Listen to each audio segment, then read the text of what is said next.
Hey everybody, welcome. My name is Matt. I'm here with Andrew today. We're going to be talking about the Waterboy, kicking off our second annual Adam Sandler month with a top 5 list before discussing the tale of Boucher. So grab your popcorn and Reese's Pieces and let's break it down on the Post Credit Podcast.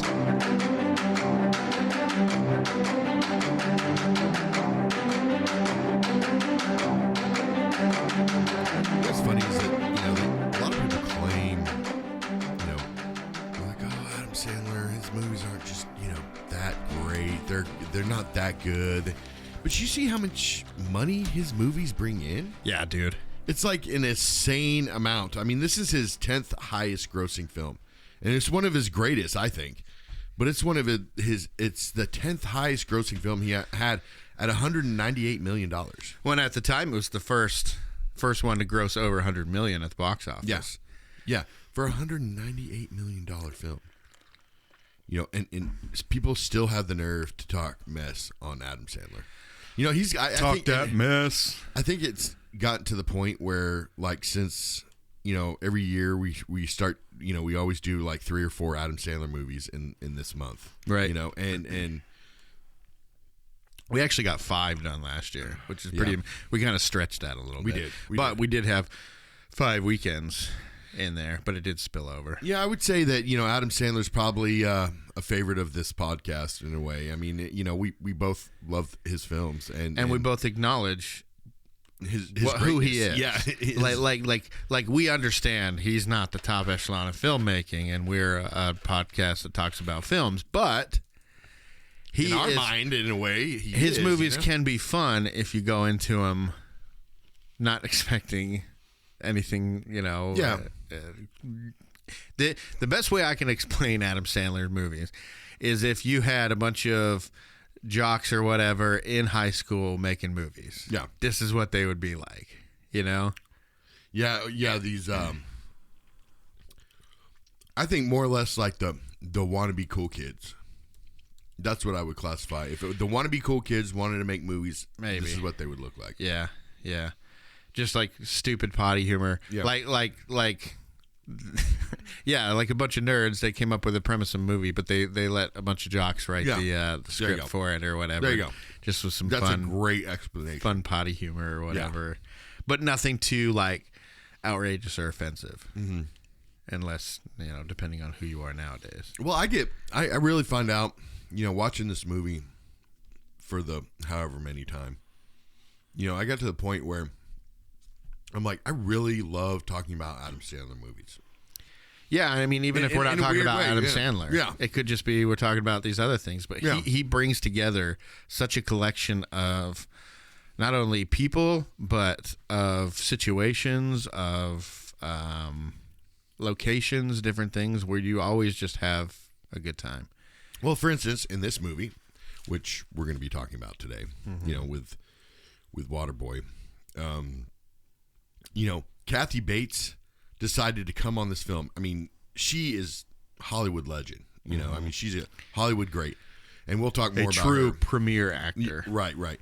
But she asked to be on this film or on a film with Adam Sandler because she has a niece. Yeah, I was gonna say I think it was a niece. Or something. That's like a super fan of Adam Sandler. But so she chose to be like this just because her family. A fan or a friend? I thought they were a friend of Adam Sandler. No, I think it's just a huge fan. Yeah, but I mean, the fact that just because he sings the Hanukkah song, and name drops Henry Winkler, and that's how he got. And then that's how he got in the film. I mean, he called Adam Sandler up and said, "Hey, I want to be in this. I want to be in a film with you." And Adam Sandler couldn't have put him in a better role than this film. And as some may know, we don't need to get into it, but as some may know, this won't be the last time we see Henry Winkler in a Adam Sandler movie. Correct. Let me get the intro out of the way so we can dig in. Just go ahead and get the intro. Dig in. Mm-hmm. So welcome everybody. I'm gonna, as I said that, I'm gonna actively try to work on my ums. Yeah. Like really kind of re-listening to our episodes so much because then I start finding faults in both of us. In me? No, in both of us. And you fault me? Well, I mean, you listen to it. That's why I don't like listening to it. I'm like, I have to. I release it out to the airwaves, and you don't release it out. You come in here, you lay your stuff down, and you're like, all right, good to go. I'm just going to ignore it. Don't want to listen to it because it's awkward. Yeah, all the greats do that, though. Do they? Right? Yeah, all these artists, these like musical artists, and yeah, all the greats and all the voice great actors. I'm a huge fan of anime. We've established this, right? So I have a lot of respect for voice actors in the simple fact that, they really bring, these animations and things like this and CG work and stuff like that. They really bring it to life. I mean, their voice is what gives you the feeling. You know what I mean? Like, yeah, you can see it on the paper or on the screen or whatever, but it's not the same without the voice, and the expression in the voice, and it can't be. I mean, and I feel for people that are hard of hearing or, are deaf or something, that they can't actually hear that feeling in it. And I'm sure that they've adapted to the sense of, their visuals gives them the emotion, but for me, it's all about the voice and the sound. Yeah, and it's funny you talk about voice. In the German version of this film, Adam Sandler is actually not dubbed by Dietmar Wunder as usual, which is apparently the person that usually dubs his voice. So instead, the German Disney subsidiary or whatever used a comedian to perform the dubbing, and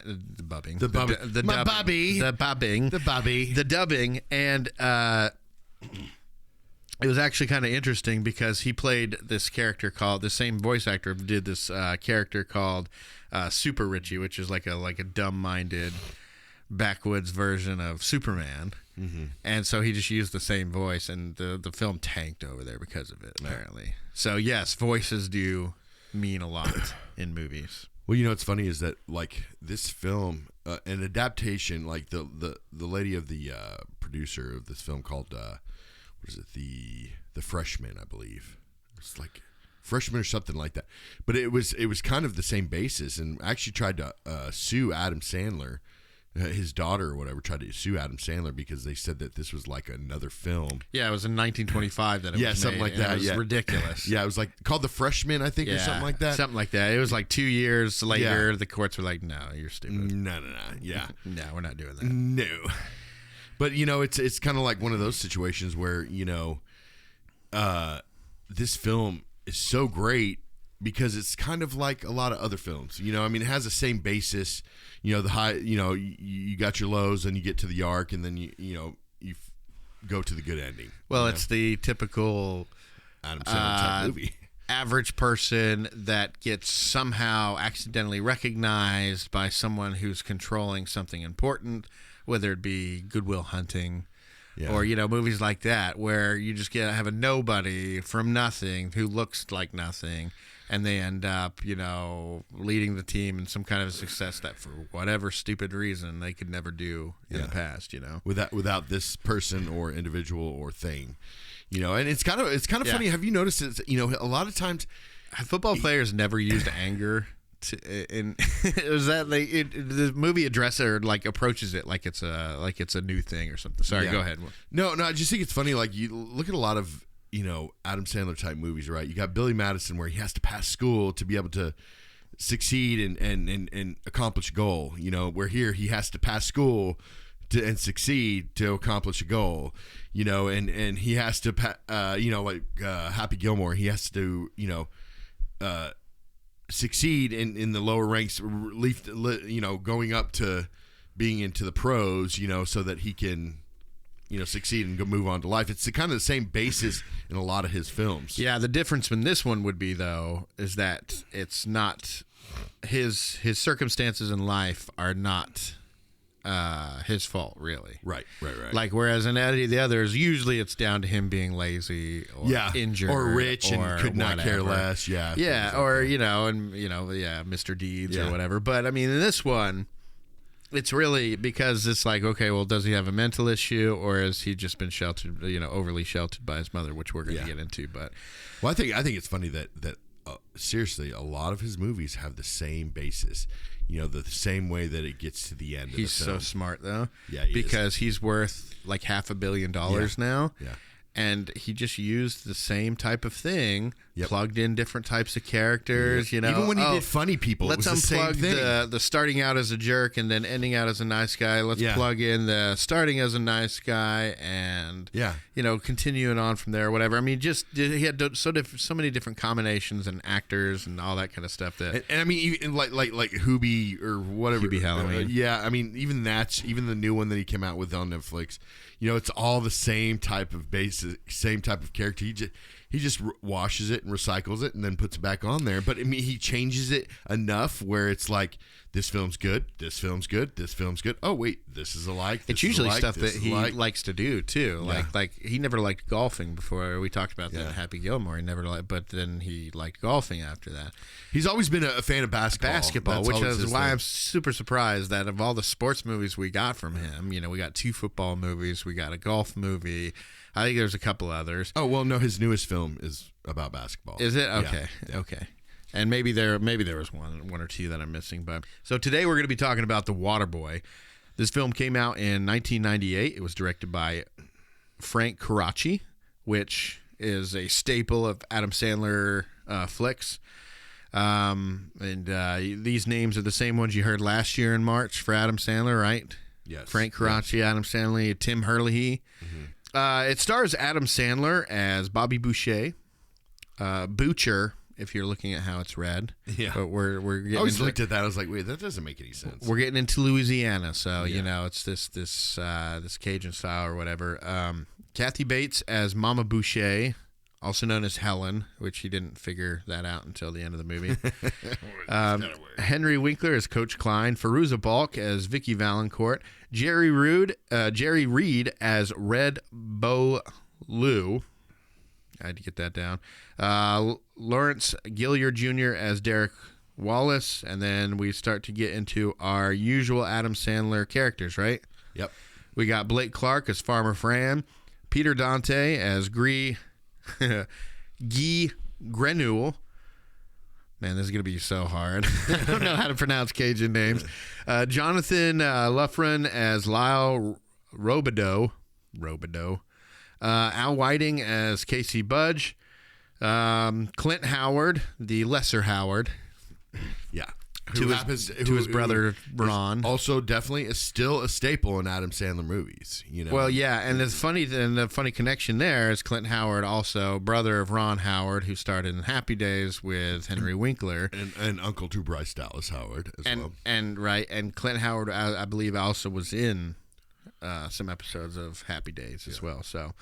So they've done this together before. Alan Covert is back of Grandma's Boys fame as Walter. This is like probably one of barely see him, the smallest roles he has besides Airheads when he's that cop or whatever, which I did rewatch over the last couple weeks, and I was like, oh yeah, there he is. And then in the very first role in an Adam Sandler movie, not to be the last, we have Rob Schneider as Townie. You can do it! You can do it!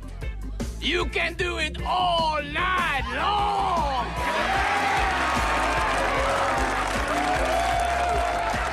I'm gonna go do it! All night long! The boys actually laughed really loud at that, which made me go, why are you guys laughing at that? Oh, gosh. Yeah, but this is first appearance of the You Can Do It guy. Yep, and then Adam Sandler actually does that. He goes, I think it's The Animal or something. He goes into a Rob Schneider movie, and then Adam Sandler is the Townie. So maybe they're probably brothers. It's got to be an awesome thing in life. And, like, I guess because I don't really have this type of friendship, I mean, I've got friends all over the country.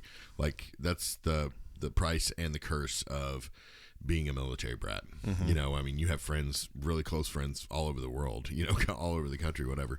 But anyways, I guess in a way, like, you're almost jealous of the type of relationship of being friends with Adam Sandler is. I mean, like those guys probably like, hey, I'm in town, let's just go out right now. Cool. Or hey, let's go, fly here, go travel there. I mean, you already know that Adam Sandler is not a very flashy guy. You know what I mean? Yeah. And his style and everything else is not super flashy. Because what's the damn point? Yeah, dude. You're successful in everything you do.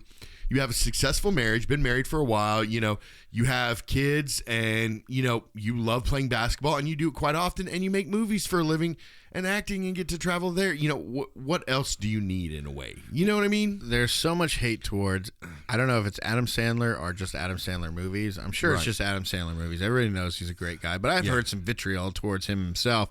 Just, people saying, he shouldn't be making movies or whatever. People shouldn't be giving this guy money to make movies.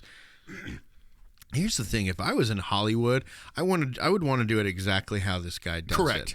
Because or Keanu Reeves, him or Keanu. Well, not even that. I see that. Well, Keanu doesn't have that kind of world that Adam does. The point that I'm making here, though, is he goes, what do I want to do this year? You know, I'm going to write a movie about a guy who plays football. He's an underdog. Let's make him like a stupid Waterboy or something. Yeah. And he just sits around and does stuff like that.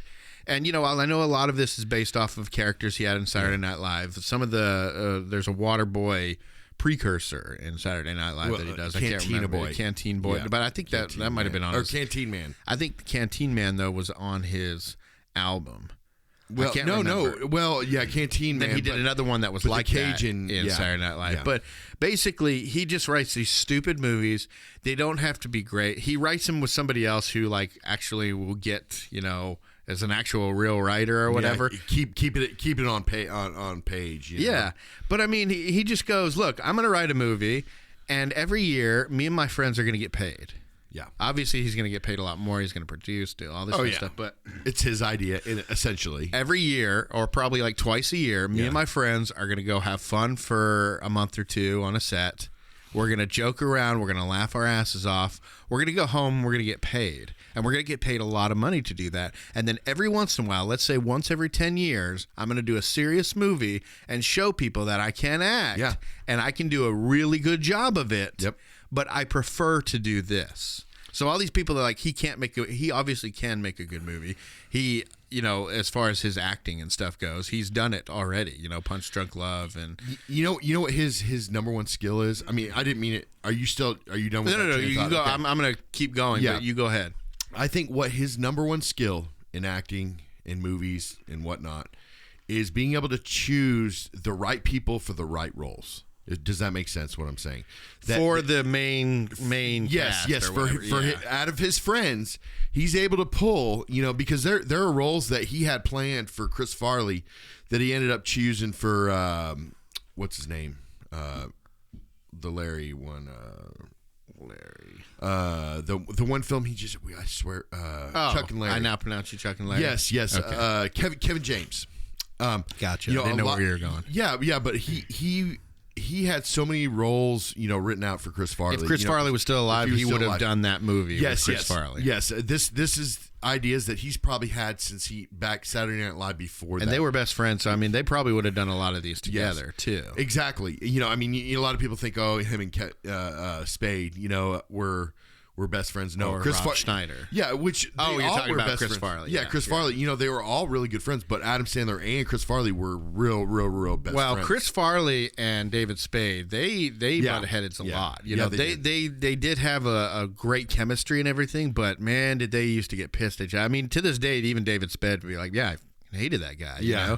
And but he didn't hate him. He loved him, but he was frustrated. I was using hyperbole. Yeah. He was extremely frustrated.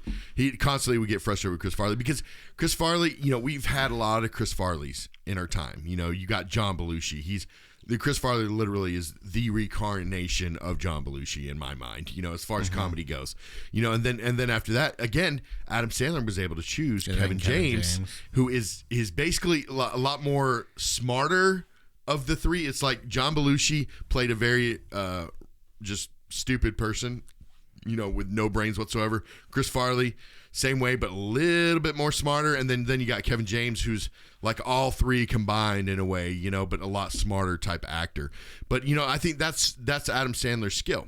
He's able to pull his friends and people he's worked with in the past and be able to place them in the right kind of roles. So in every one of his movies, every actor that is in that role, like, you can't imagine a better one. Like, especially in this movie, you got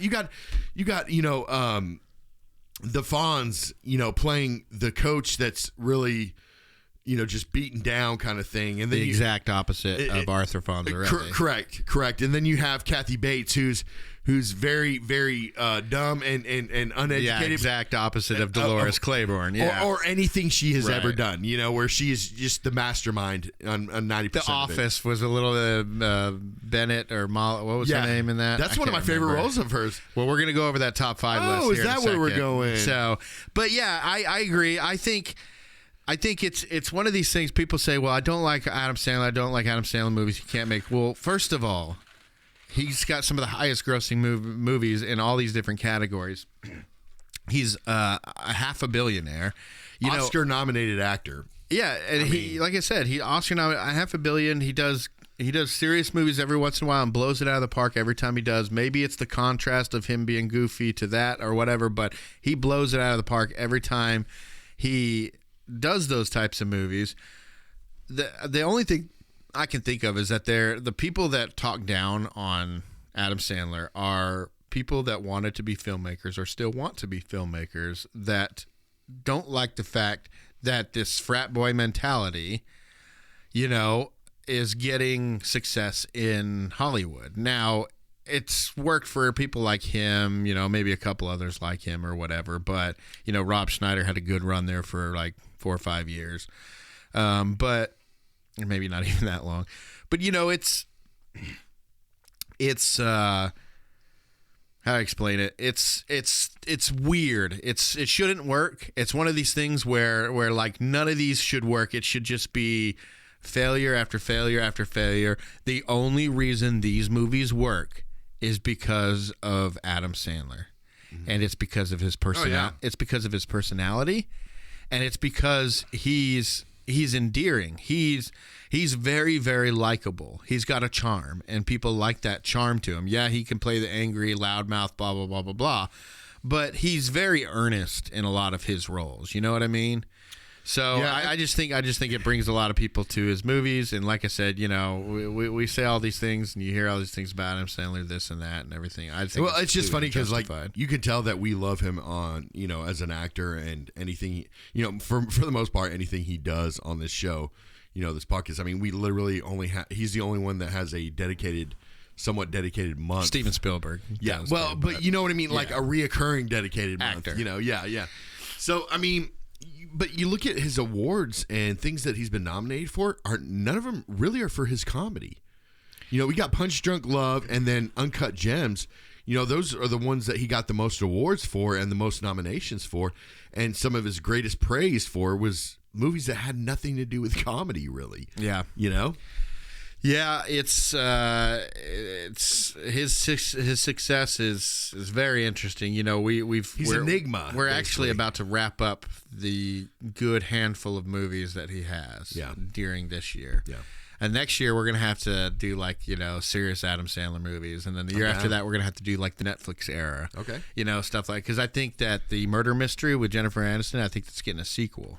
No, okay. Which is, you got praise here and there. Some people didn't like it. I liked it. I enjoyed it. I don't think it's classic Adam Sandler. I think that era is over. Yeah. I like a lot of the movies he makes and everything, but I think the good era of Adam Sandler is over. But that's what we're covering. We're going to do 51st Dates again, right? Are we? Yeah, I want to kind of make that a thing. I feel like we should do it 50 times. Yeah, and just act like we exactly just do the episode. Or just do it every year. The problem that we run in with that though is that if we have like contradicting information, yeah, but again, like we got to be like very specific about what listen we do. To this. It's like watching a movie for the 13th time or whatever, 50th time. Yeah, whatever. But watching a movie repeatedly, you're gonna always catch things that you didn't notice the first time around or the 15th time around. You're going to always catch something differently, and you might feel a different way, at a certain time in your life, just like every other person that watches movies. It would be a pretty funny joke if we went over, just didn't even like mention that we're doing it again. Yeah. Just put it out there. Yeah. And then next year, put it out there again. Yeah. Okay. And then the year after, just totally put it out there again. And that could be a thing. And we'll do it until Adam Sandler comes on our show. And we will never address it. No. Ever. Besides this moment right now. We will never address the fact that we're doing. Here we go again, or we know we've told this, but it'll just be the same episode every day. Okay. And then on top of that, the only time we'll ever stop is if Adam Sandler ever comes on our show. We'll never do it again. I don't think he's even been on the Sandler Pit, which is the biggest. I'm sure. I think that's the biggest Adam Sandler podcast out there. Is the Sandler Pit in the UK. See, the UK loves Sandler as much as we do. But that's what I'm saying. He's such an enigma, as far as an actor goes. Your face is an enigma. It is. But and the funny thing is like you were saying, he has not done a movie that has not been. His favorite sport is obviously basketball. Like he talks about it constantly. That's always his thing. But he's done more football, more other sports movies than until this recent one that had just barely come out. It was called Hustle. Oh, I did see that on the IMDb, but I didn't look what it meant. All right, our top 10. Today we're doing a top 5 list. Drew and I are not as proficient. Prolific. What's the right word? We're not as profoundly knowledgeable about Kathy Bates. About Kathy Bates as we are as to someone like Adam Sandler or whatever. But we're gonna do a top 5. We need to rectify that. We need to watch more movies with her in it. Well, you're gonna be probably pretty surprised at my number 1. So you probably won't be surprised by mine. Well, it's hard. This one was hard. Okay, and this is why Kathy Bates is a hard person to do a list on. Because, what? A great movie. 2 of mine? Terrible movie, but a good performance. Is that where you're going? A little bit. Because she's one of those actresses, or actors in general, that nobody really hates. Everybody really kind of likes Kathy Bates. And I guarantee you, there's a few movies, if not a lot of movies, or a lot of things that she's done that everybody loves. Well, people just have mad respect for people like her, Meryl Streep. These are the Annette Bening. These are the ones that nobody ever talks. Badly about. Saying, they ever had a weak. Al Pacino's another one. For De Niro, and a lot of these guys. But Brando. Yeah. Well, they used to make fun of his weight quite a bit. Well, yeah, he had issues and stuff, but he was a damn good actor. Just like Elvis. Great singer. Nobody can actually say a bad thing about Elvis, really. Yeah. Besides that, he got fat. But anyways, toilet. No, with her, it's just it was kind of hard because she's done, I think, equally as well in TV than she has in movies. In fact, 2 of the performances for me were TV performances. I bet one of them's The Office. Oh, absolutely. Okay, I didn't put that in as her Joe Bennett. I love that. She was such a strong character, a strong, independent woman, type character, and I really like that. So yeah, I could probably. I could probably change that out with my number 5, but yeah. Well, going over this, what's your number 5? Probably The Office performance. Okay. Yeah. Mine's Titanic. I just think she did a good job as a wealthy person that the main character could kind of like relate with, right? She started out poor just like him and made money, I think, off of her husband who had passed away or something like that. Right.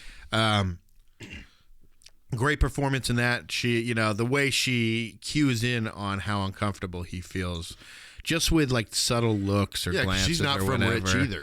She's not a rich. She wasn't born into that. that with the silver spoon. And she didn't have a major role in the movie, but hers was very important. And just those subtle performances sometimes are just the best. Yeah. So. I could put the Office performance right there at number 5. So what's your number 4? My number 4 would be American Horror Story, and I don't think you've seen it yet, but I don't watch any her of that. role, like in The Coven, her role was just so good. Like she was a undead character that got buried, by a voodoo person or whatever, but she was like a zombie. In a way, but she was like a zombie that was stuck in the 1800s, and she used to rule the town until this voodoo lady basically buried her, and then one of the witches from the Coven actually uncovered her, and so they pretty much had her. I mean, she was just like their pet at that point, but yet she, back in her day, she ruled the town.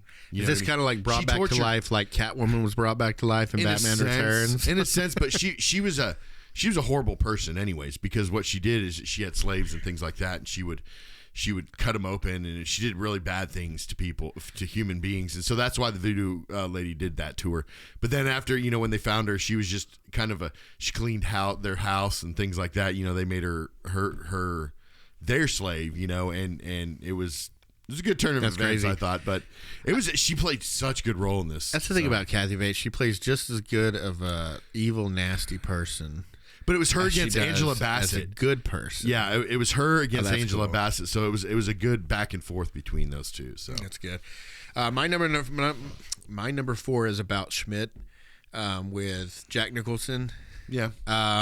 She just played such like a carefree, just whatever. Obviously, the hot tub scene with her trying to seduce Jack Nicholson and all that kind of stuff. I mean, it was just such an iconic scene. Yeah. And like I said, a lot of subtleties. I mean, that was definitely more of a Jack Nicholson movie, but her role in it, her impact on the character, I thought it was great. I haven't seen that movie in a while, but it's one of those ones that stands out to me whenever I think of Kathy Bates. It's one of those things. Oh yeah, I remember that. I've got that's my number 1. The one that stands out the most, where I really got introduced to Kathy Bates. That'll be my number 1 as well.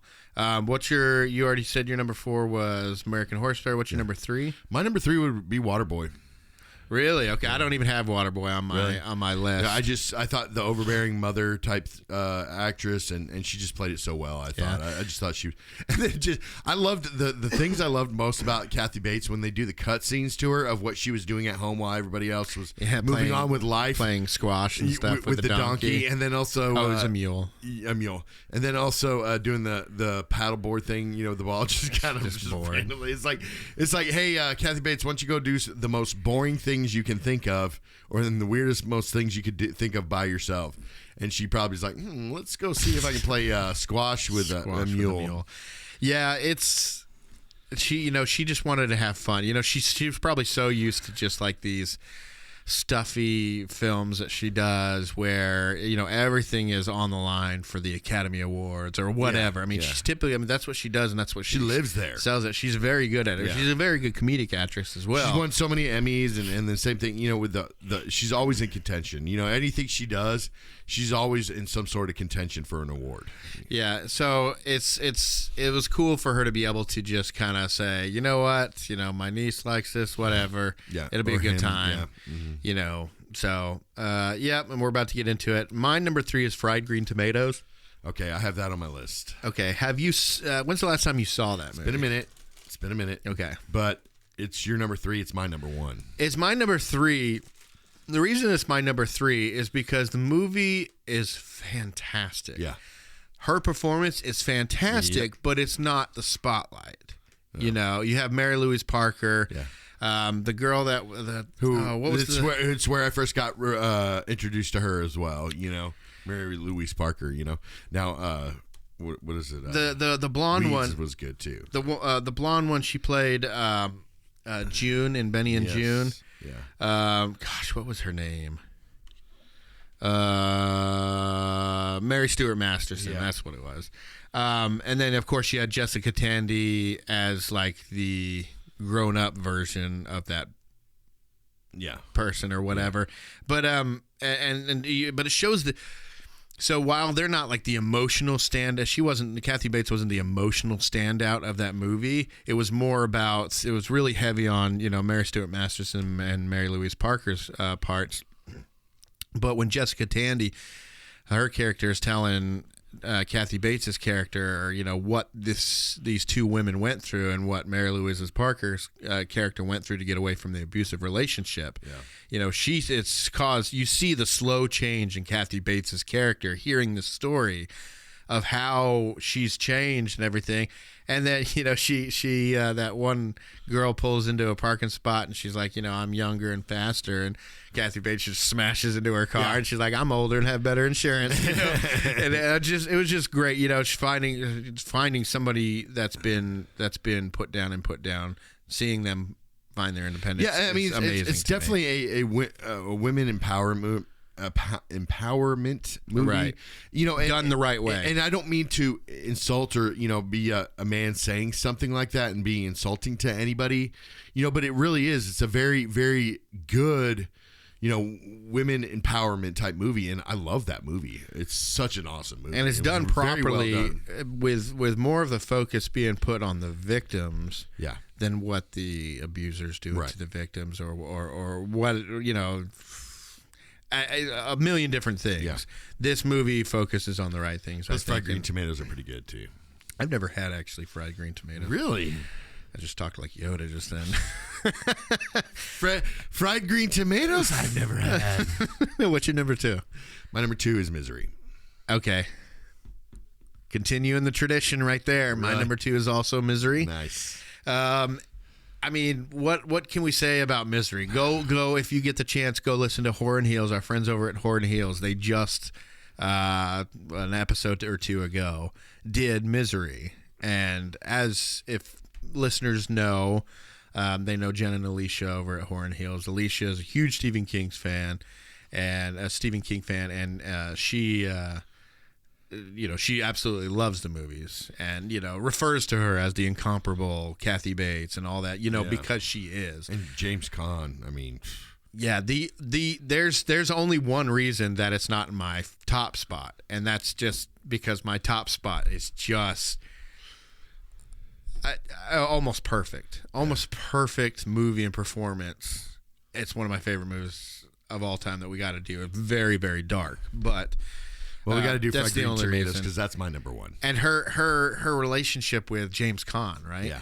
Her relationship with James Caan and how they go back and forth. She's like, she always says like the duty word and different things like that. She's always so like simplistic and you can't say like these cuss words. And you can't do this, and she's like this woman who's just so duty pants and all this kind of stuff. And then in the next scene, she's got this glum face and she's got this block between the guy's ankles and pulls out a hammer and oh gosh, just the way she switches back and forth, it's amazing performance.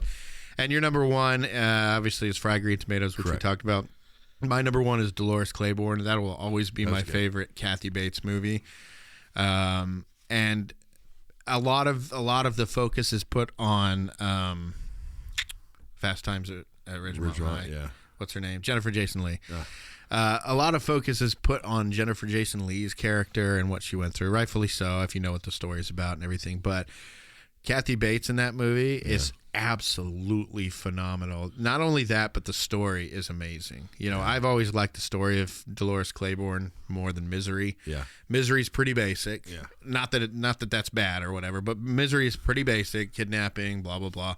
But Dolores Claiborne, there's so much stuff with the victim having PTSD, the daughter growing up without memories of the abuse happening, and having to come to terms and remember those things, and believing her mom to be the having a completely separate from reality image and depiction of her father in her mind, than what actually really happened in the childhood.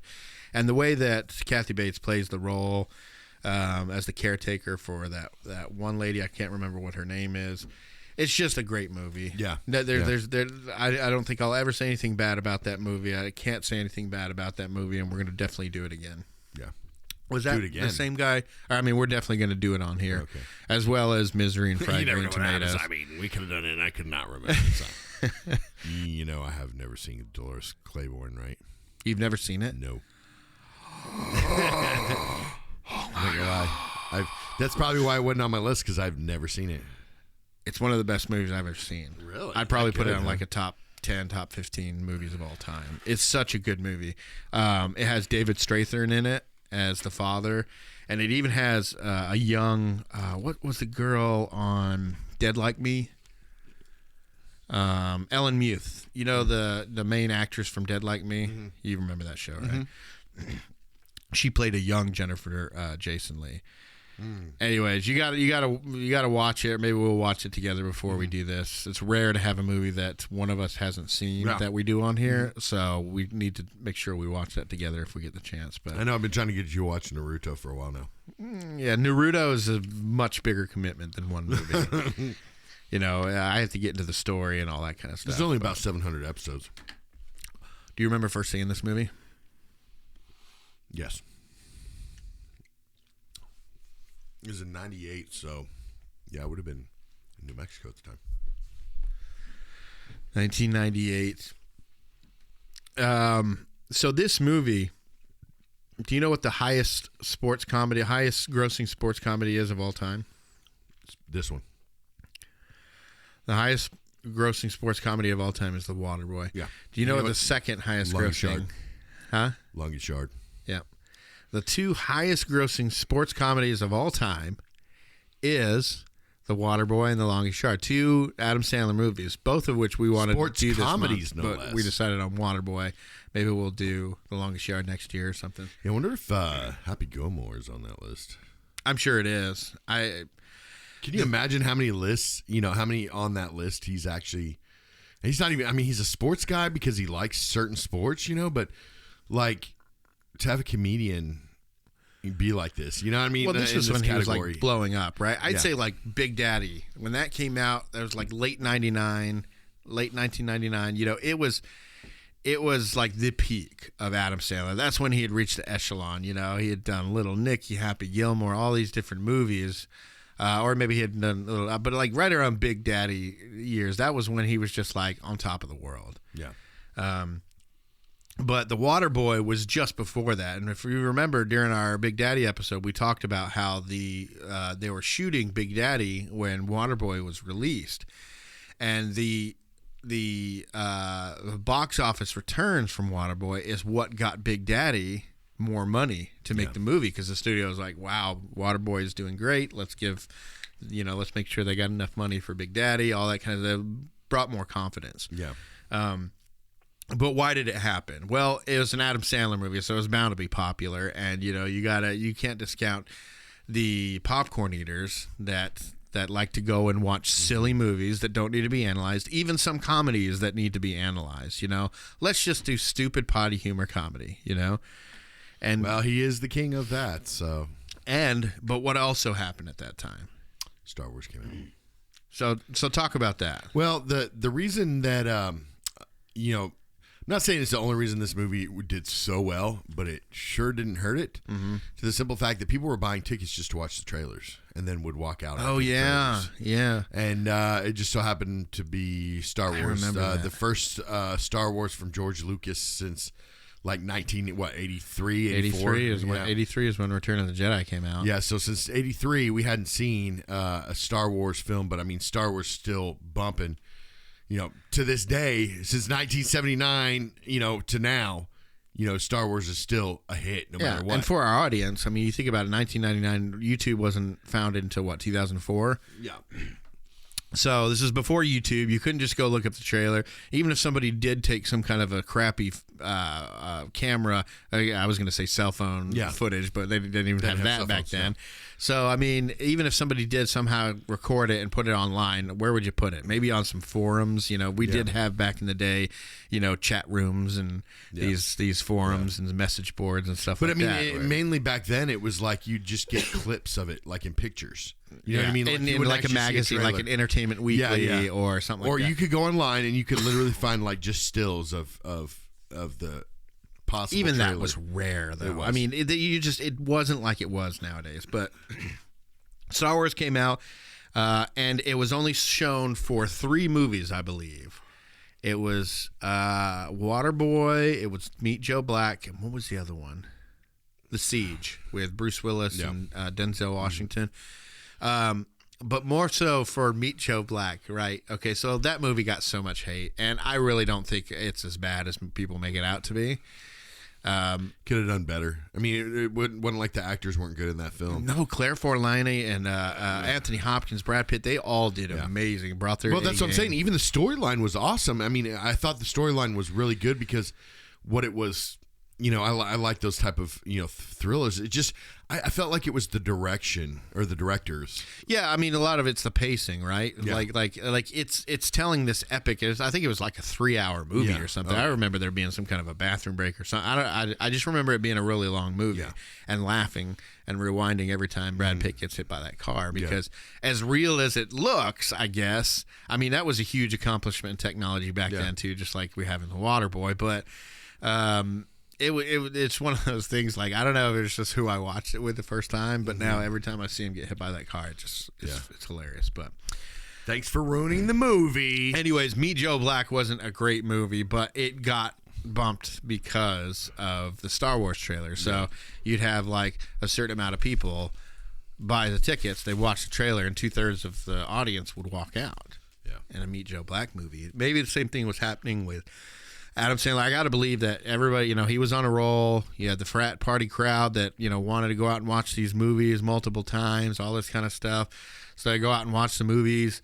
That, along with the nerd community of Star Wars, we all wanted to go see that movie, or we wanted to see the trailer. I think if it was me, I love movies anyway, so I'd just probably stick around for the movie that I paid for. Like, oh, sweet, that trailer was awesome. But, I mean, you have some people like, look, I want to go watch the trailer, but I got to go to work.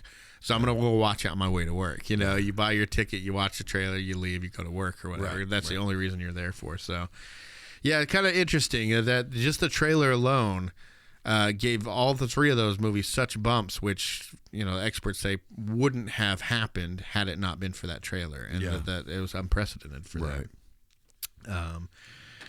So I think this is the Waterboy. This is Adam Sandler at his most outrageous. Either this or Little Nicky. Don't you think? Yeah, but I love both. And Hubie Halloween. Yeah, I love Little Nicky too. Like, I love Little Nicky mainly. Like, it's a good film. It's funny for what it is. It's funny for what it is, and it's enjoyable for what it is. But I love Little Nicky because of the soundtrack. I mean, I hate to say it, but I do. The soundtrack's amazing for that one. And you got P.O.D., It's very late 90s, early 2000s. Yeah, so I love the soundtrack. I love the movie because I thought it was probably one of Adam Sandler's worst roles as far as his acting goes, because, I mean, it was a stretch. Like, he does this type of character very well. But that Little Nicky was a bit of a stretch, even for him. I kind of feel like so. Little Nicky would probably, with the supernatural, all that. It's got to be the most outrageous. Waterboy, Hubie Halloween, very close seconds. Yeah. I really don't enjoy Little Nicky that much. Yeah. I'd watch it if it come on. Honestly, I haven't watched it in years and years, and I have no real feeling to watch it or whatever. But I sure have the soundtrack on my phone, though. Soundtrack is great. I have probably everything that's on the soundtrack as like from their own musicians or whatever. So I think that this is definitely you have typical Adam Sandler, which is kind of a lazy good for nothing person who finds his thing at the end, right? Yeah.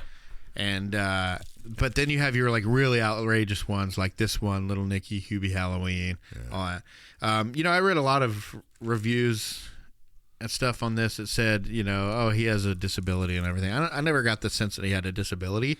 It's just that he's uneducated, which has been somewhat proven. Yeah. But for some reason, he was able to label molecules and such. All of a sudden, it's that's what I'm saying. It's classic. It's just, I mean, it's kind of like. Again, he dragged on some Billy Madison onto this film. He said, "Hey, let's layer this with a little Billy Madison feel." Yeah, it was weird that it was weird that he's able to use his anger. Like, it's one thing for that to give him some talent in football or whatever, but then he was suddenly uber smart and writing these equations and doing all this kind of stuff, which I don't think has a disability or whatever. I think he talks like his mom. And I think he's uneducated because his mom told him school was the devil and stuff. Everything like that. was the devil, all because of Roberto. That's right. He was homeschooled and everything. So I mean, he I don't know. I don't think it's like a disability thing. I think that, I mean, even the players on the team said none of us could have passed that test. Bobby. Yeah. So well, the thing is I mean, you got to think about it too. Is that like he's already really smart when it comes to water. I mean, I say that funny, but. It's in a way he's already pretty smart because of that, and testing the pH levels and sanitizing it and making different waters different flavors in a way, and coldness and all this other stuff. But I mean, in a way he was kind of smart in his own way, I suppose. Yeah. So I think it's just showing that maybe even a smidgen of some avant in there. Yeah. It just that he's been uneducated, but whenever he applies himself, he actually does they said he got like a 98 on his test or something. Yeah. So it wasn't even like a barely pass type of thing. Like he studied for a couple days or something and he aced it because they're in between games. Yeah. So it had to only been like a couple days of studying. Right. There's a kid that's never been to school and taught at home things from his mom, like this is the devil, that's the devil, this is the devil. I mean, so how does he know? Everything's not the devil, mama. Yeah, so he passed the high school equivalency test within a couple days of studying. Yeah. So this guy is obviously smart. He's just got a different accent. I think Adam Sandler has a thing with having to go back to school. You know what I mean? Maybe he has like recurring dreams that he ends up failing. Like, I feel like I have those reoccurring dreams sometimes. Like, I had to go back to high school, like at 21 Jump Street or something. You know what I mean? Definitely seems like he has some things he would have liked to have said and done when he was younger, and kind of puts them in the movies. Yeah. As we saw in Meet Joe Black, if you've ever seen that movie, when he gets hit by the car, it actually very realistic looking in one shot. He's like flipping on three different things or whatever. But also in this one, instead of just having, a cut scene and then cut back and have somebody else standing there, they actually morphed the person's head into a different person's head. And obviously it looks like something that would be done, nowadays on some kind of like a third-rate sci-fi picture, like some kind of a third-rate website that has an app where you can morph people's faces into something else or whatever. I mean, look at TikTok. They have the have you seen the parents with their kids and their faces turn into horse faces, and it makes their kids run away all horrified and screaming? Hilarious. Or cats. It's funny when they do it to the cats too, because the cats and the cats like look back and forth from the screen at the person to make sure that you haven't changed into some kind of a monster. Dogs will just be like this. Sometimes they're like, I don't understand what's going on. What's going on? You just got a little lighted brick here. Yeah. But it's that's what we have nowadays. I mean, you can get on TikTok and do that. But back in the day, this is kind of a cool little thing to do. And they probably shouldn't have. Same thing with George Lucas. He probably should have waited about another 5 or 10 years. Sure. He was just a little bit early, because while the special effects were amazing, what they did at that time in their technology, nowadays it doesn't last as long. But if he had waited about another 5 or 10 years, then I think that... I don't know, man. I'm going to have to say, like, Revenge of the Sith, dude, that start scene, where the beginning battle was amazing.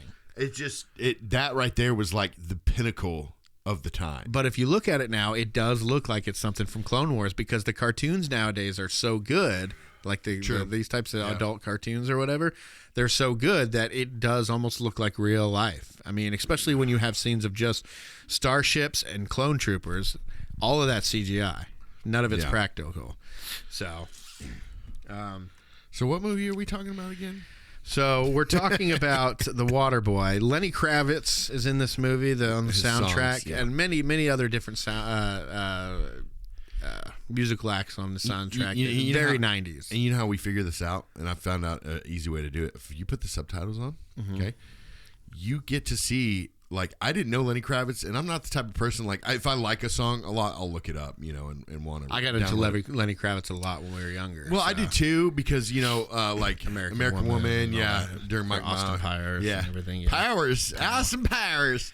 But I mean, he had a bunch of different other good hits. But what I'm saying is, like, I notice I put the subtitles on nowadays because, like, usually the wife doesn't want to listen to it or seen it recently, or she can't hear her own show.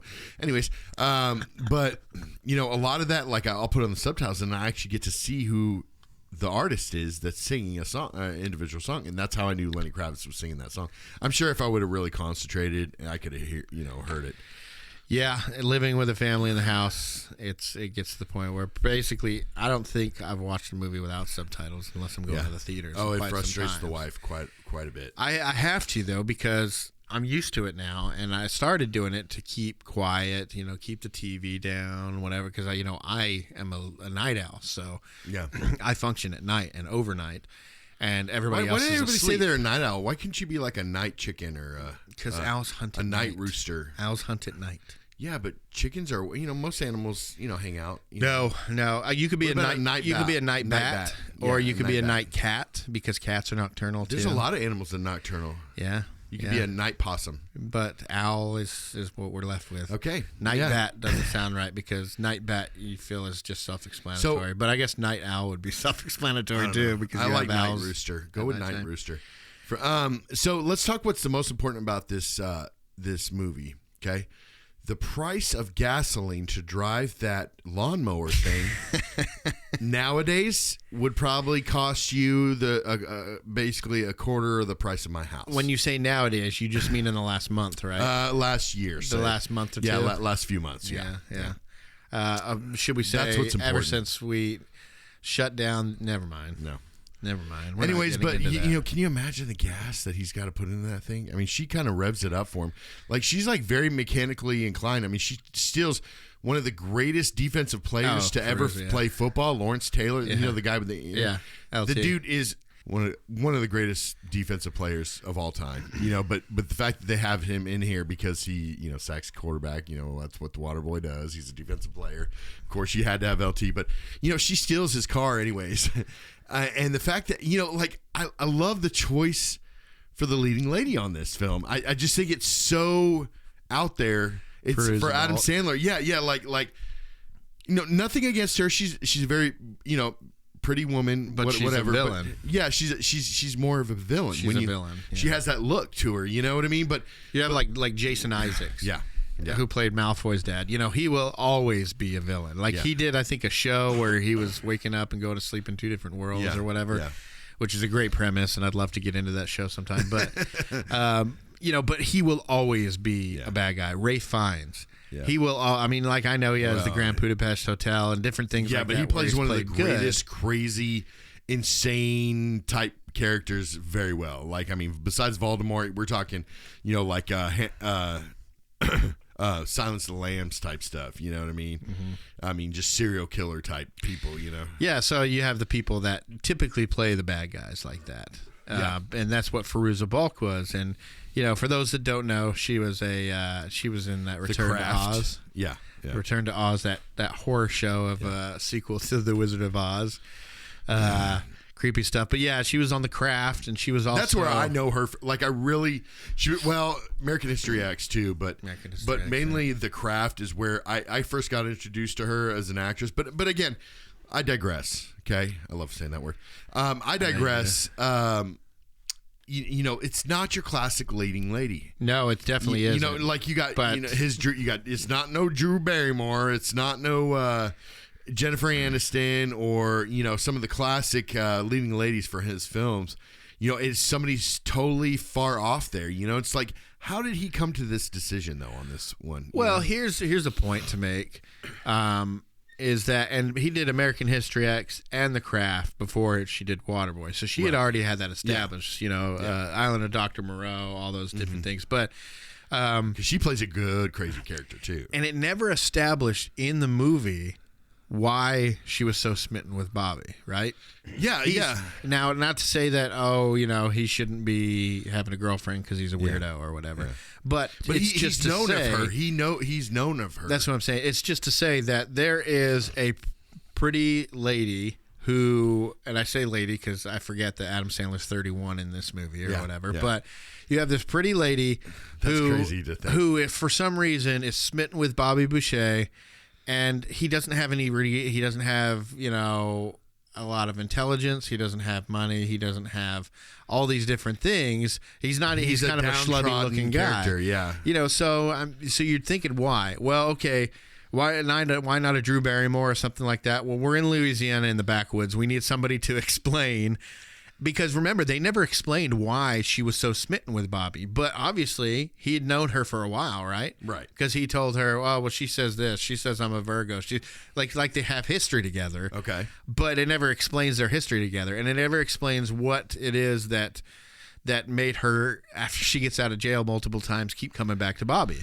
Okay. So maybe it was this less we need somebody who we don't really have to explain that with. Okay. It's just not to say that she's any less or any this actress or whatever, but just somebody that's not like a darling or whatever. Well, like that would be hard to explain. And like the female characters that were basically hitting on him, and even when she was trying to say, or when they were trying to say that he loves his mama and all this other kind of stuff, and you know, the other blonde girl goes off like, you know, she's in a sorority or something like this at this college, you know, and then they're both hitting on him. You know, that's kind of more of a leading lady look.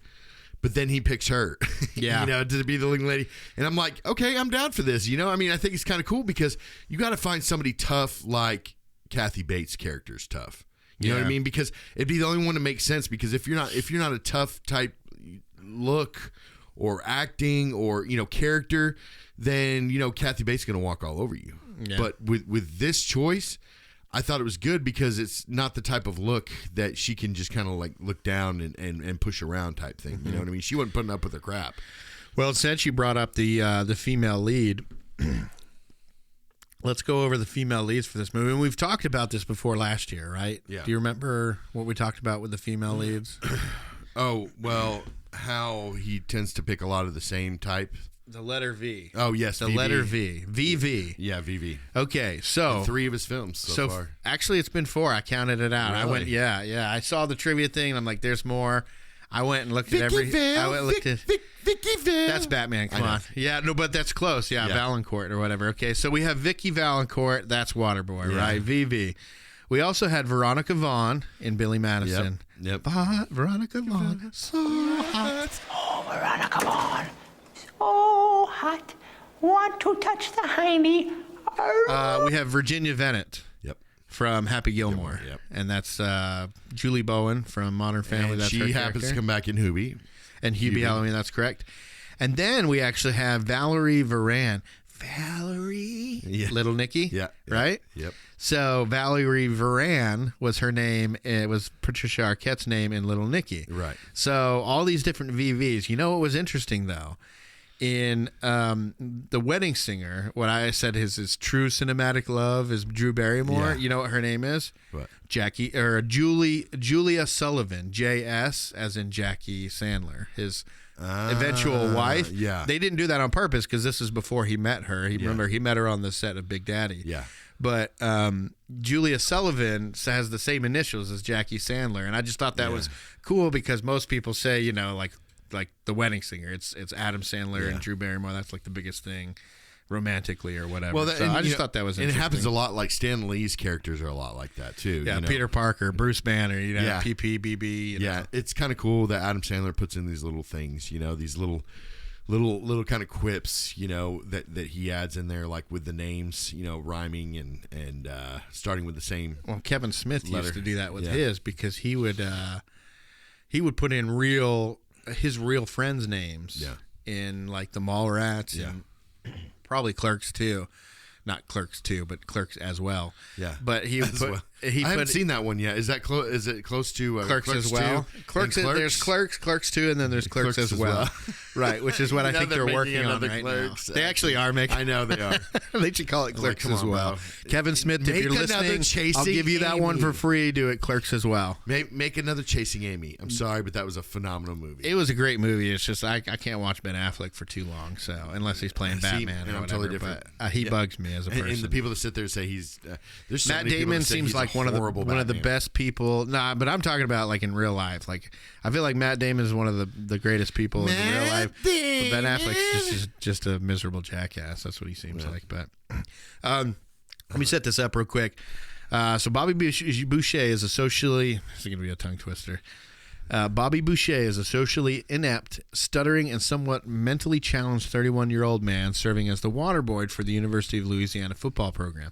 He lives with his overprotective and extremely religious mother, Helen, and believes his father died of dehydration in the Sahara while serving the Peace Corps back in the 1960s. You know, it's been mentioned that this movie is a lot like Carrie.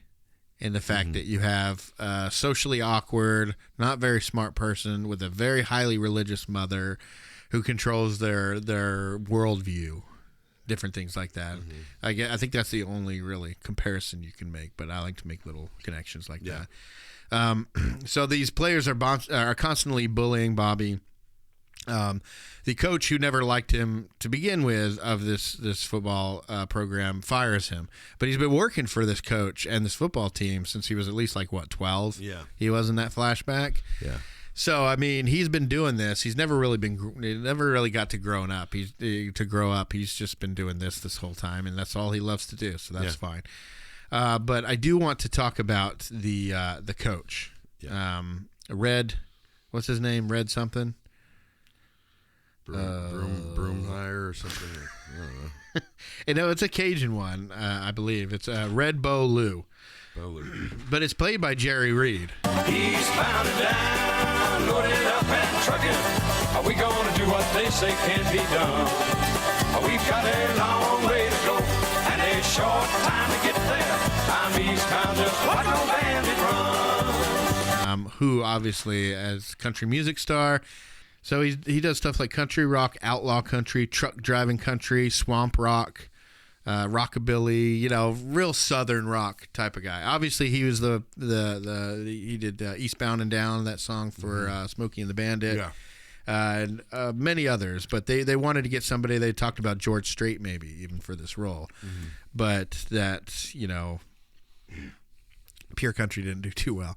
So they they were kind of really hard to see George Strait as a bad guy. Yeah, and I think Adam Sandler was watching Adam Sandler's a huge Burt Reynolds fan, so he was watching Smoking the Bandit, and I think he just suggested, "Hey, what about Jerry Reed?" So, we have that great what do you call it, legacy there.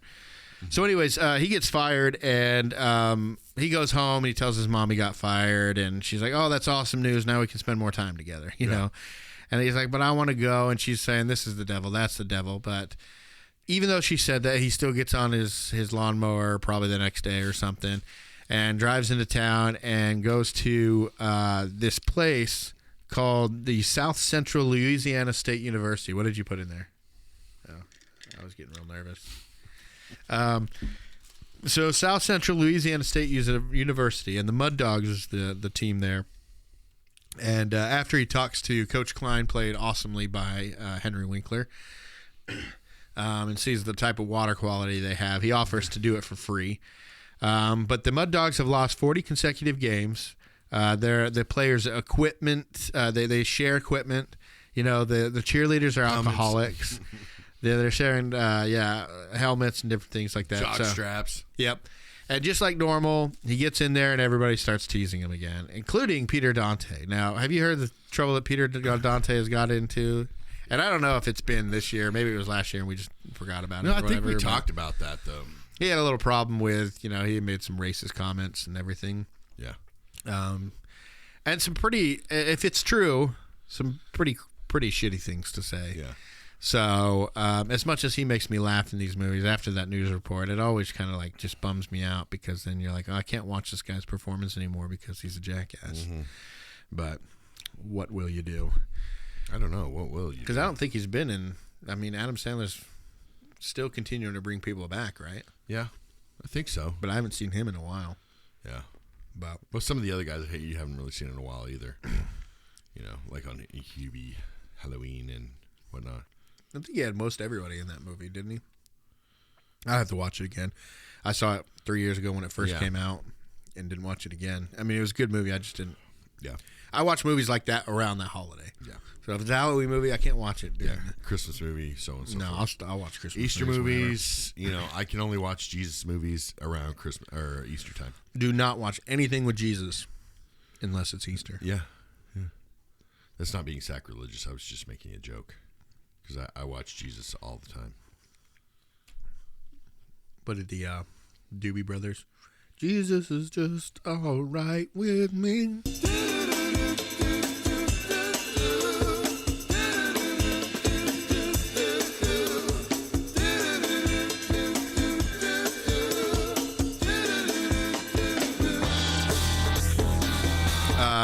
Just like before, the players start making fun of him.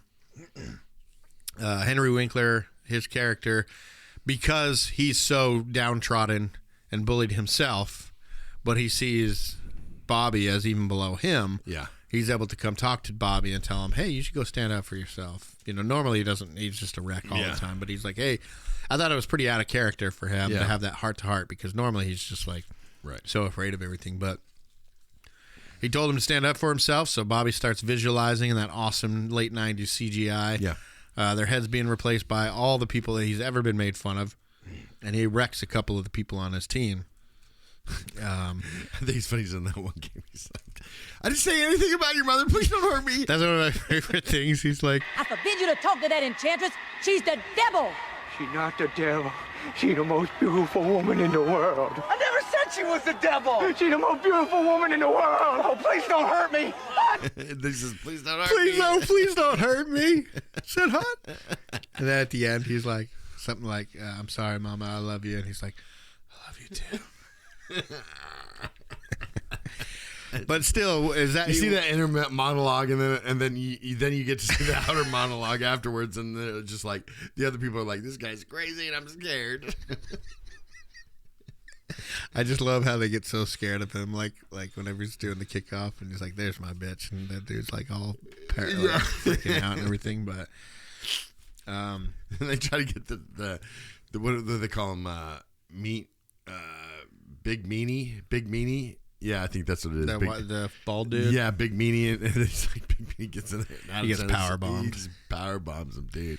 And like power bomb. Nothing. Compliments like Captain Cito.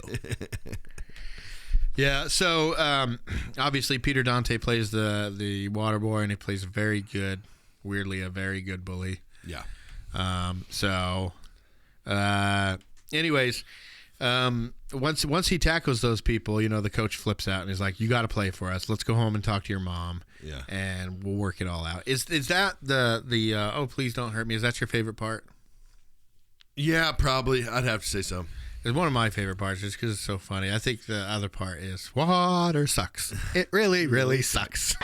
Gatorade not only quenches your thirst better, it tastes better too, idiot. You're drinking the wrong water. Gatorade.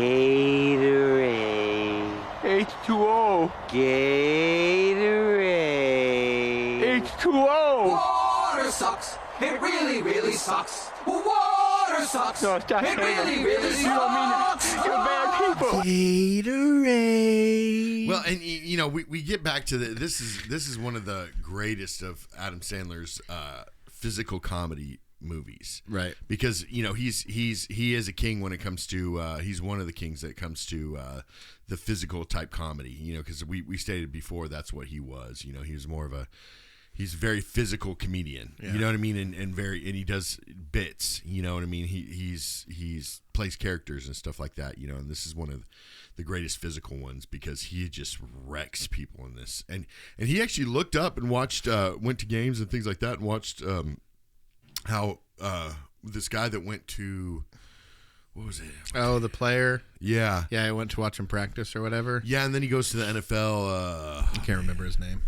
Yeah, but it's very interesting to see that because he really put in the method. He's a method actor. So he really put in the effort to go watch how to tackle and properly do it, and how pros do it and stuff like that. And that's how he based a lot of his tackling on it. It wasn't. I'm sure there was a lot of.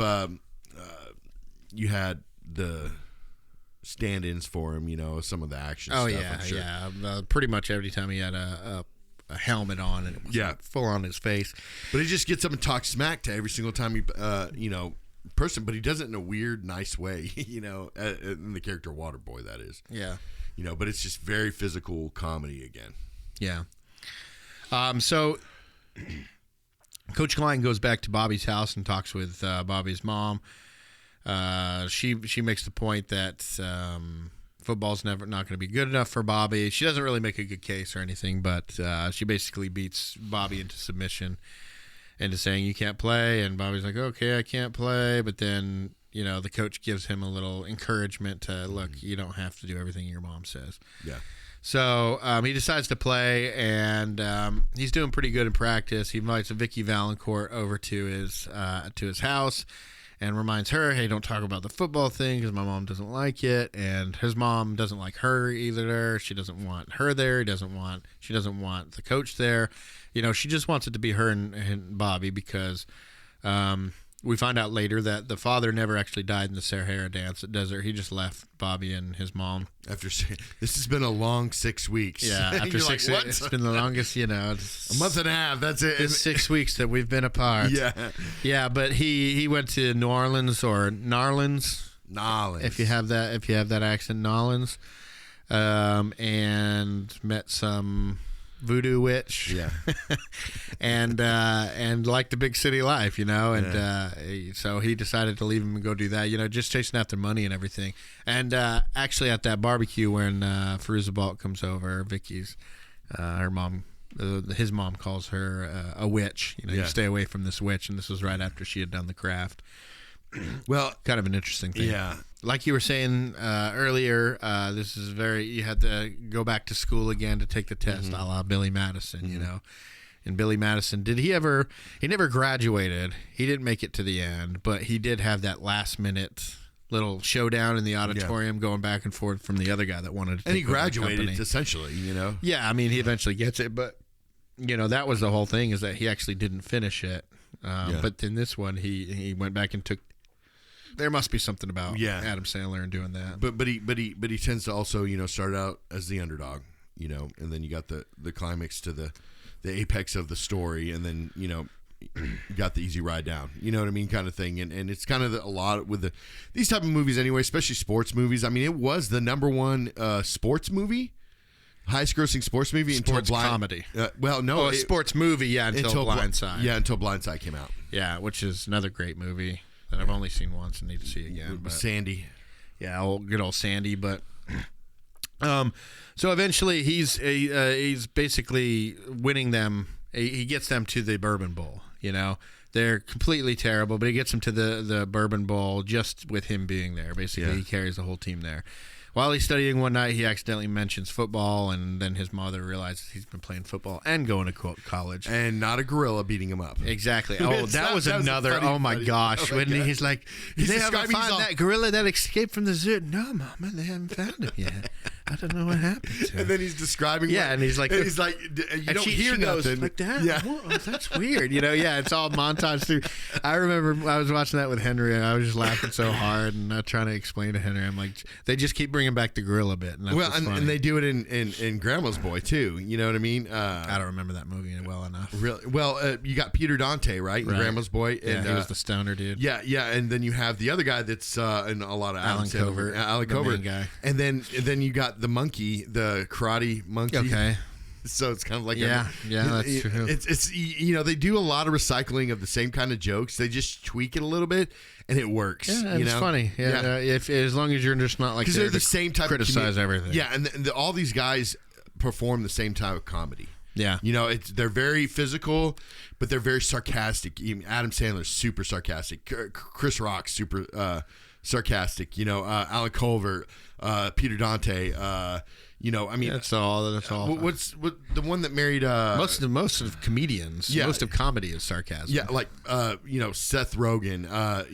What's the girl that married? The one that directed 40-Year-Old Virgin, or not 40-Year-Old Virgin, but oh yeah, I know who you're talking about. Knocked Up. Yeah. Adam Sandler's like college roommate. Oh my gosh. He married Leslie Mann, Judd Apatow. Yeah, Judd Apatow. But Leslie Mann, she's super sarcastic, and she's in Adam Sandler movies too and stuff, or in these type of movies.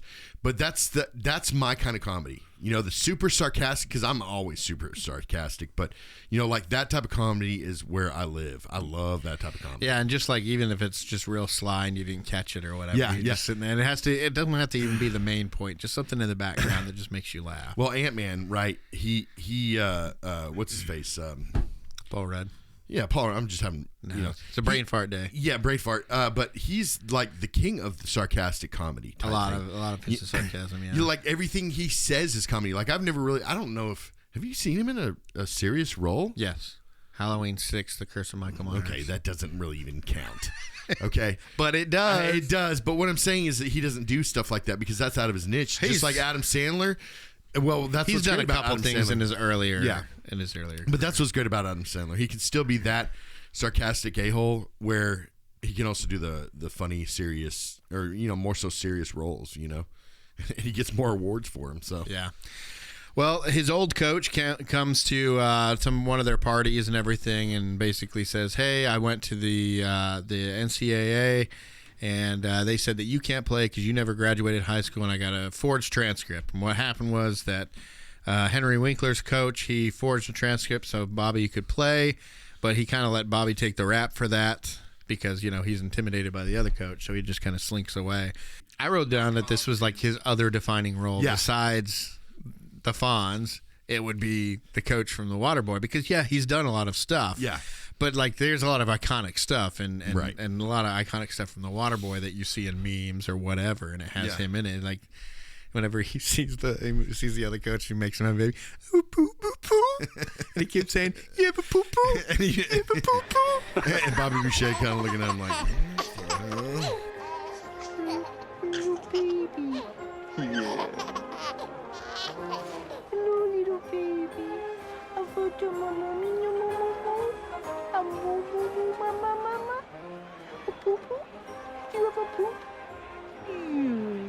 So he basically talks to the NCAA, says he never graduates. They're like, you can't play football anymore.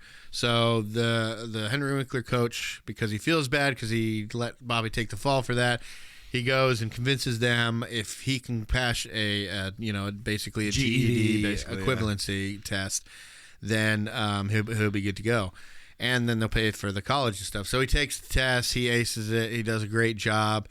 And that's when he's studying at home that one time, and he's like, "Look, I got to do this." And his mommy's like, "You've been playing the foosballs or whatever." Yeah. And then she does this thing throughout the whole movie where she gets this fake headache, and it's just to make him feel bad for her. Anyways, the next day he's somewhere else, and the mom has had like some kind of a fake episode where she's in the hospital now, and so he feels guilty. Goes there, and you can see she's got a smile on her face the whole time she's supposed to be asleep, and everything. And she's snoring, or she's supposed to be like in some weird coma thing. Yeah, but she's like snoring her head off, Yep. And then somehow they get the mule in the hospital and all that other crap in a hospital room. Anybody who's ever worked in a hospital knows that everything is controlled, contained environmentally, all that. You can't have any kind of spores, bacteria, mold in the hospital. So no way, and they wouldn't even let a picture be hung up in there, Yeah. So anyways, he basically turns it into their home, their home at home. Yeah. And then comes the big, heartfelt moment where the whole crowd comes to tell Bobby to come play, and we all love you. And that's where the mom hears it and sees, okay, there's people counting on Bobby. He's not like his dad. He's not going anywhere. Yeah. All that. And he's responsible. People are counting on him, which means he's responsible. Yeah. So he's responsible for the team's wins and all that. Yeah. So, and her husband really never was. Not many people. I mean, the kicker's good. His friend's good. Well, the first one, it was like 5-0, right? Yeah. How do you get 5 points in football? You get a safety and you get a field goal. Yeah. Bobby got the safety. Yeah. And which means the other guy must have gotten a field goal. So the only two people that aren't scoring jackasses on the team, they win a national title, are the ones that won. And that's not the last game, but that's earlier in the game. But I mean, it makes the point, and that's the movie did that purposely to show that these two are the only ones making points on the team. Yeah. So, anyway, she kind of has a heart-to-heart with him, explains, your dad's just a bum, and he left, and, all that. She shows him the first picture. She's like, is that my daddy? Oh, no, that's somebody I knew before your daddy. Like, you could wash clothes on those abs. Yeah. She's like, anyways, that was lust, not love. Turn the page. And that's, I kind of wonder who is that in that picture? Like, you almost want to think that maybe that's just Kathy Bates back in the day or something like that. It probably is. I have to look that up because I wondered that too. I'm like, I wonder if that's a younger picture of Kathy. Because I have seen her when she was young, but not that young, I don't think. But if that's her when she was younger, it's like, wow. Could have been. But so anyways, we get at the end. Now, this is what happens, right? She has the heart-to-heart with him, say, now you go play foosball with your friends, right? They're in town, but they go back home.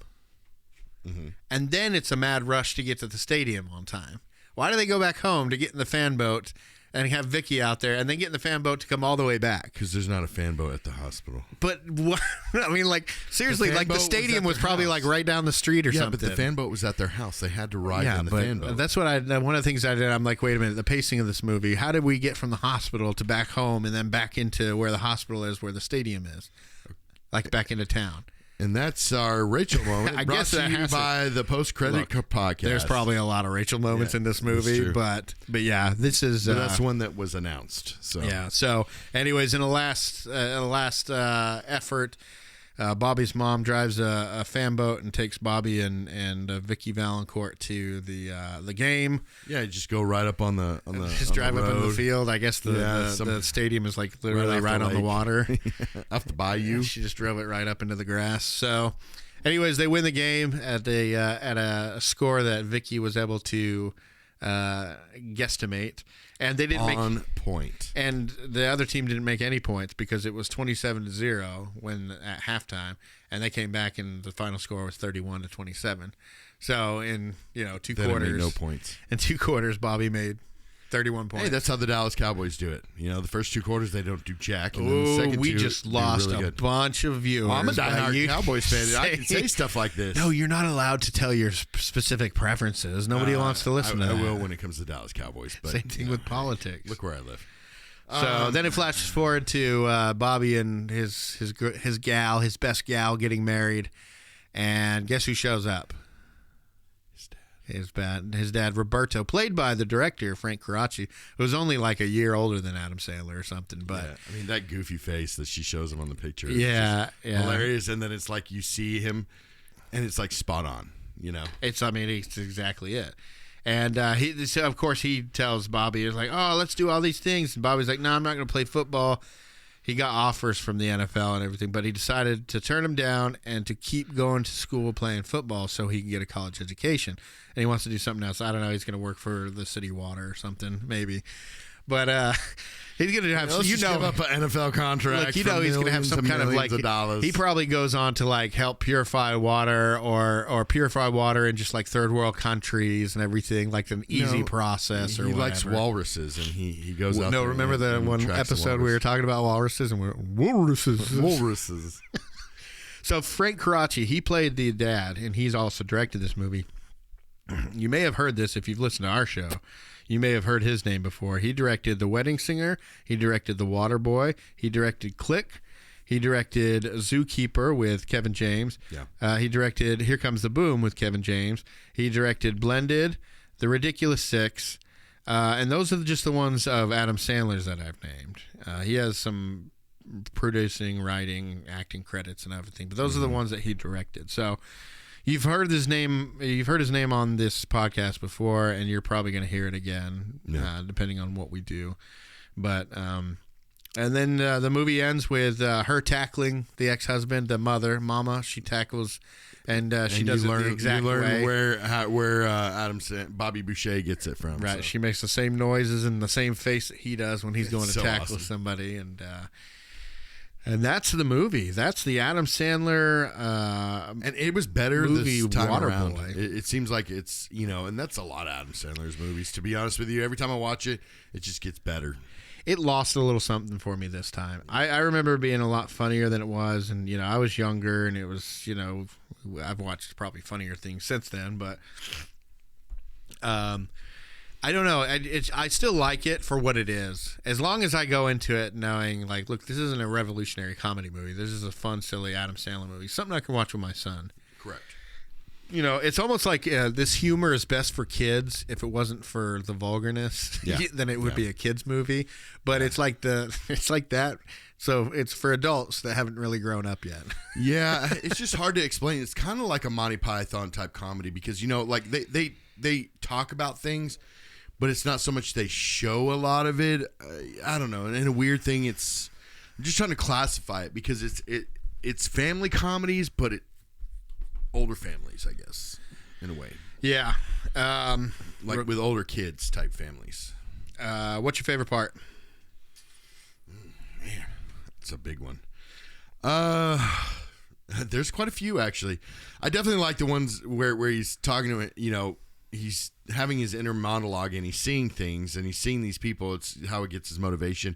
And then you break out of it, and then, you know, he realizes he's been talking to people and people have been like, no, you know, kind of scared of him. So basically that one where he's like, I didn't say anything about your mom or whatever. It's like, I didn't say anything about her. And then he's like, oh, please don't hurt me. Yeah, but then you get a lot of parts with Kathy Bates and a lot of parts with Henry Winkler that are hilarious. You know, like when he's looking at the water in Henry Winkler's office, he's like, yeah, this is the water I give people. This is the water you're serving to your players? Yeah, it's like that. If you promise to never serve this water again. That part's hilarious too. But I mean, and just even the end, you know, where the mom, you know, tackles the dad, and he kind of talks like Cartman. Yeah, he does. Is this the water? Hey guys. Oh gosh, sorry. Yeah, it's what makes that one scene where he's like, "Oh, please don't hurt me," even funnier is that if you listen to the PA system, yeah. During that scene, right before he starts doing his imagining stuff or whatever, the PA thing says, you know, we are down to 4th string quarterback, so and so, whatever his name. So he had already like put 3 other quarterbacks in the hospital. Yeah, they left the game full on needing to go to the hospital. This is the only one they left. Yeah. So he could have not even been a quarterback. Maybe he was like, you know, a running back or something that was like, you're also 4th string quarterback. Yeah, and you also got to realize just no that, confidence. And I understand he wants to go off to do something else, right? But I mean, like you talking about, like Lawrence Taylor knows who he is. You know, ESPN, people all over the world really know who he is. So it's like, yeah, he could probably go off to do water, but he's going to get to that point where he's going to get so much pressure and so much, you know, things to join, a certain program or, you know, a football program, you know, a team or whatever. You know, it's almost like, yeah, I kind of feel like he's gonna get pushed to the. So he was NFL. he was never a huge football fan. Like he did the Waterboy thing, but he didn't even know how to play. Well, yeah, because they were like, "You've been on the field for how long, and you still don't even know how to play football?" Yeah, so he did the football thing, but he didn't seem that he had any interest in football thing. But it brought him friends, and that's what he had an interest in. He wanted, because he kept saying, "Will you be my friend? Will you still be my friend?" And then at the end with Peter Dante, he's like, "I'm ready, friend." You know, he just wanted friends and people. Yeah, and an outlet to release that anger. Yeah, as and well. if you think about it now he's so loved. Yeah. He really has not a reason to be angry anymore. Sure. So he might not be good at football anymore. Yeah, it kind of took away his superpower in a way. Yeah, so I mean, I'm sure he has plenty to pull from to last for the rest of his college days, so it could pay for his school and everything. But that's probably why. 2 things real quick. My favorite is still the water sucks. It really, but just because it's Henry Winkler and lots of Henry Winklers or whatever. Did you see the Ghostbusters car? No.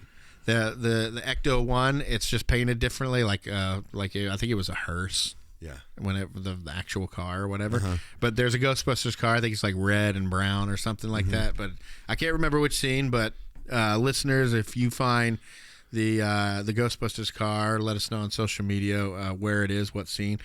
Also, one thing I told you about, right? I said I wanted to talk about Mama, Kathy Bates' character, and why she could be dealing with some crazy people genes. So, have you ever heard of clang associations?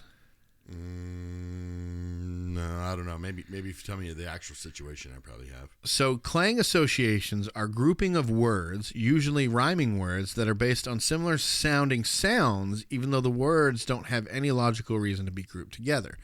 So in one scene, when she's talking, I think with the coach, she goes, back in 1966, pick up sticks.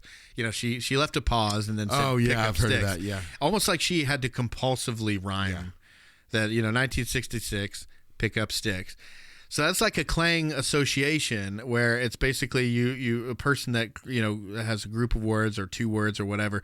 They're rhyming, but they're saying them compulsively. They don't have anything to do with each other, but you're just saying it because it sounds alike, right?